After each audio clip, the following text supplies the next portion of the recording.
Hello everyone, today let's talk about how US media says there are 3 unique advantages that allow China to surpass the US in technology. Another article will explain clearly that even though the US has sharply increased fees on Chinese ships, it still can't stop China's shipbuilding industry. Shipping industry giants say, we still have to buy Chinese ships. Reviving the shipbuilding industry has always been one of Trump's long-held wishes. He not only asked Japan and South Korea to cooperate, but even came up with the harsh idea of imposing tariffs on Chinese ships. On April 17, the Office of the United States Trade Representative issued a statement, declaring that all ships built in China and owned by Chinese companies will be charged fees based on the amount of cargo they carry whenever they dock at U.S. ports. These related charges will officially take effect in October, 180 days later, and will be implemented in 2 phases. The USTR detailed that in Phase 1, starting October 14, a maritime service fee of $50 per net ton will be charged on ships operated or owned by Chinese entities. This fee will rise by 30 annually, over 3 years, reaching $140 per net ton by 2028. Will this measure by the US actually be able to hinder China's shipbuilding industry? Could it possibly make the shipbuilding industry move back to the US and make American shipbuilding great again? Trump's vision is ambitious, but the reality is much harsher. According to a report by the well-known shipping media Tradewinds, even though the U.S. is imposing so-called port service fees on Chinese ships, causing some ship buyers to hesitate, industry giants, including the world's largest liner company, Mediterranean Shipping Company, still choose to work with Chinese shipyards. They believe that China's competitiveness in shipbuilding cannot be replaced in the short term. Tradewinds reported that at this week's major maritime event, the Norshipping exhibition in Oslo, Mediterranean Shipping Company's senior vice president, Marie-Caroline Laurent, said, even if the U.S. is determined to challenge China's dominance in the global shipbuilding industry, the port fees imposed by the U.S. cannot stop shipowners from ordering more ships from China. Laurent spoke frankly, saying he was glad to see the U.S. trying to revive its shipbuilding industry. However, with the trend of energy transition, we need new vessels. The United Nations International Maritime Organization, in response to global warming, has clearly set out a greenhouse gas emission strategy for ships, aiming for the global shipping industry to achieve net zero emissions around 2050. It encourages companies to accelerate investment in decarbonization technologies such as green fuels, which has driven a significant increase in new ship orders using alternative fuels in recent years. Since 2016, the proportion of new ship orders using alternative fuels was only 8.2%, but last year it surged to 41% of all new ships. The United States is a member of the United Nations International Maritime Organization. The U.S. once pledged to achieve net zero emissions in shipping around 2050, but this January, after Trump returned to the White House, he announced plans to withdraw from several international organizations. The U.S. side stated that these measures by the International Maritime Organization place a huge economic burden on the shipping industry and will drive up global inflation. He said that if such obviously unfair measures are implemented, the U.S. government will consider taking reciprocal actions to counter the International Maritime Organization in order to offset any fees charged to American vessels. But American shipping companies make up a very small proportion globally, less than 1%, and ships built in the U.S. account for even less, under 0.2% of the world's shipbuilding. Even if the U.S. doesn't comply with the International Maritime Organization's requirements, the impact would be minimal. Shipping companies from other major countries will still follow the International Maritime Organization's emission reduction requirements and work hard to increase the number of green vessels.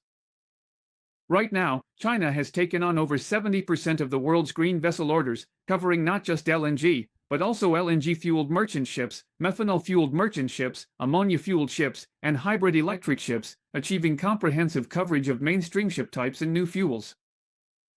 In comparison, orders for Korean shipyards are mainly focused on LNG-fueled merchant ships, which is rather limited in variety.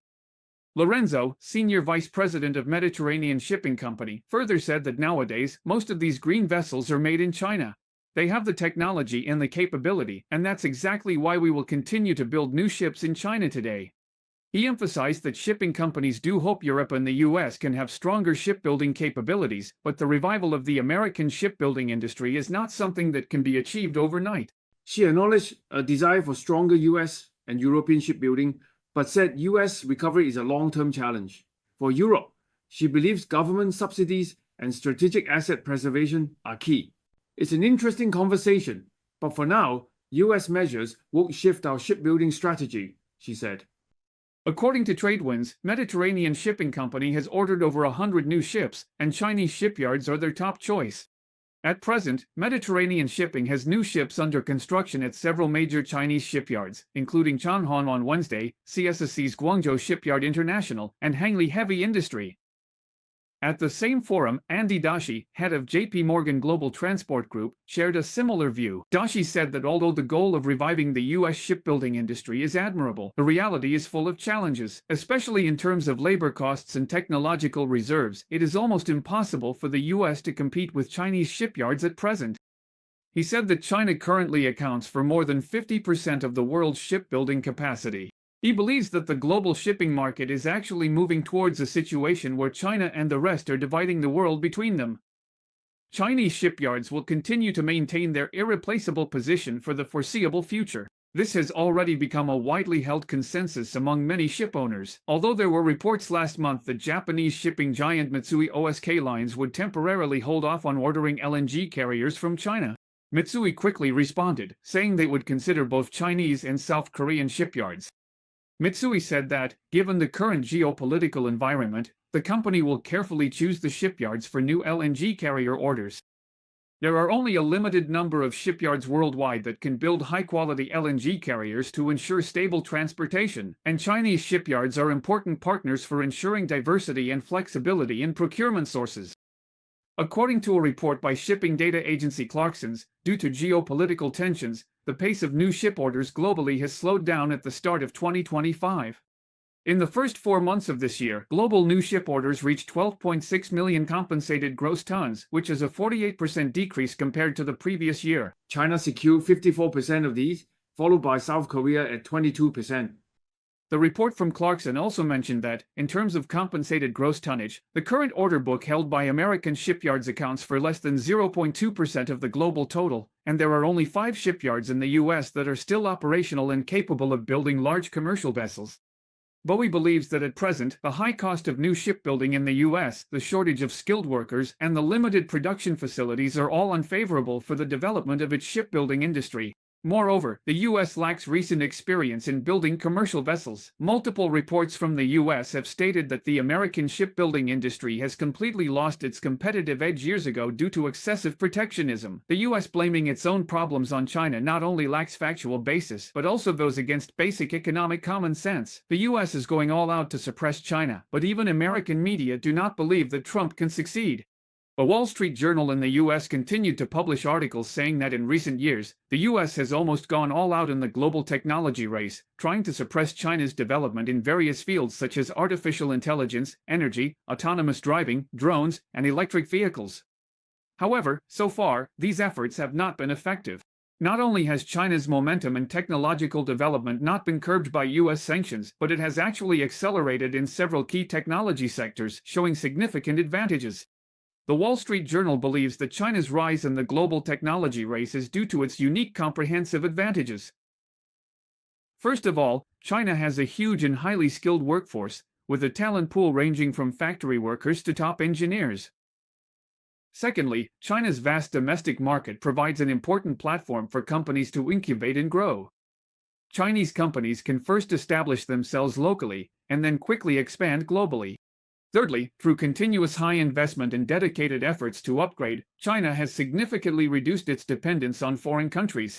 From chips to large cargo ships, the proportion of domestically produced goods in China keeps increasing, and the autonomy of its supply chain is getting stronger. The Wall Street Journal uses Chinese electric vehicles as an example, saying that not only do Chinese EVs have a price advantage, but they also outperform American products in terms of performance, design, and technological innovation, demonstrating strong global competitiveness. In the field of autonomous driving technology, China's progress is also remarkable. Its technological maturity and scale of application have already surpassed American companies like Waymo and Tesla. The article says that although the US still maintains a slight lead in advanced process chips and AI, this gap is closing at an unprecedented pace. Chinese tech companies are quickly catching up through independent research and development as well as large-scale investment. Despite being restricted by US export bans, China is still making breakthroughs in chip manufacturing through continuous innovation.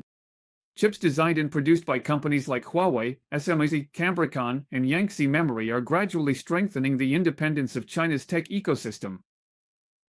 Patrick Moorhead, a semiconductor industry analyst who served as an executive at AMD for 10 years, said that the belief that China will always lag behind the US and its allies does not align with historical experience. The conclusion is that automobiles and shipbuilding are the mothers of modern industry, and also the foundation of military industry. China has completely surpassed the United States in both of these fields. The US wants to suppress China's shipbuilding industry by imposing fees on Chinese ships, but it's futile, because nowhere else can produce such a large number and variety of high-quality ships. With the emission requirements for 2050 approaching, the world needs many green ships, but only China has the production capacity to meet this demand. The US's attempt to exclude China is just petty and pointless.